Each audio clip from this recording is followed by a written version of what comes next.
fazer tudo sozinho. C'est un score sans appel. Face à l'équipe nationale du Maroc, les 11 Congolais ont subi pendant 90 minutes, encaissant au passage 6 buts.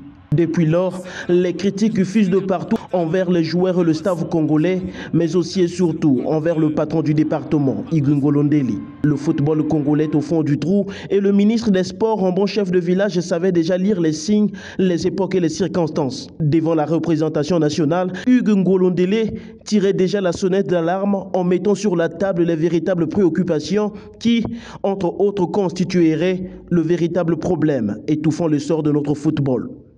Le championnat national, ici, dans ce pays, doit être géré par la fédération. C'est la fédération qui gère le championnat national. Et le championnat national est le vivier de l'équipe nationale. C'est de là qu'on tire les joueurs locaux pour former l'équipe nationale. Mais si dans votre pays, le championnat national n'est pas bien géré, le championnat national ne marche pas, où trouverez-vous des joueurs? On ne peut pas à chaque fois ramener des joueurs de la diaspora. À l'époque, il n'y avait que 4 joueurs de la diaspora qui venaient. Vous aviez Mbono, Balekita, François Pelé et Ndomba Jomètre. Voilà les 4 qui venaient.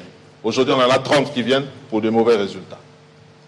Il n'y a pas de formation. Et sans formation, on n'atteindra rien du tout. Il faut mettre des moyens. S'il n'y a pas de moyens, on n'aura pas de résultats.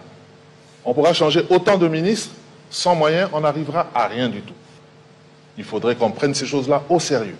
Sinon, ce qui s'est passé contre le Mali, nous allons vivre ça davantage. Il ne faut pas se voiler la face. Après sa lourde défaite face au Maroc pour les éliminatoires de la Coupe du Monde, le vice-capitaine des Diables Rouges réitère les mêmes propos. Tout n'a pas marché, du début jusqu'à la fin, tout. Après, on ne va pas se cacher derrière les histoires d'organisation, tout ce que le peuple sait déjà, tout ce que tout le monde du football sait déjà, qui s'est passé avant qu'on arrive ici au Maroc. Nous sommes quand même arrivés dimanche, dans de bonnes conditions, on est bien logés, on est dans de très bonnes conditions. Et aujourd'hui, c'est plusieurs joueurs d'entre nous qui avons failli. Je pense que tout le monde a regardé le match. Voilà. Il faut que déjà nous, les joueurs, on se remette aux questions, parce que c'est bien beau de revendiquer des choses, de demander des choses. On sait très bien que le football au Congo va mal. Et nous qui sommes les porteurs d'image du football congolais aujourd'hui, c'est un sentiment de honte. De même, en ce qui concerne la qualité de nos stades, le ministre des Sports avait déjà affirmé que le Congo ne disposait plus de stades conformes aux normes de la FIFA. Le stade de Kintélé, quand il est construit, celui qui vous parle est maire de Brazzaville. Et il est là, au vu et au su de tout le monde. Je crois que c'est ici que nous parlons de budget. Ici. Nous votons le budget ici. Alors regardez dans la loi de finances, si et seulement, il y a une ligne appelée entretien des espaces des stades. Regardez.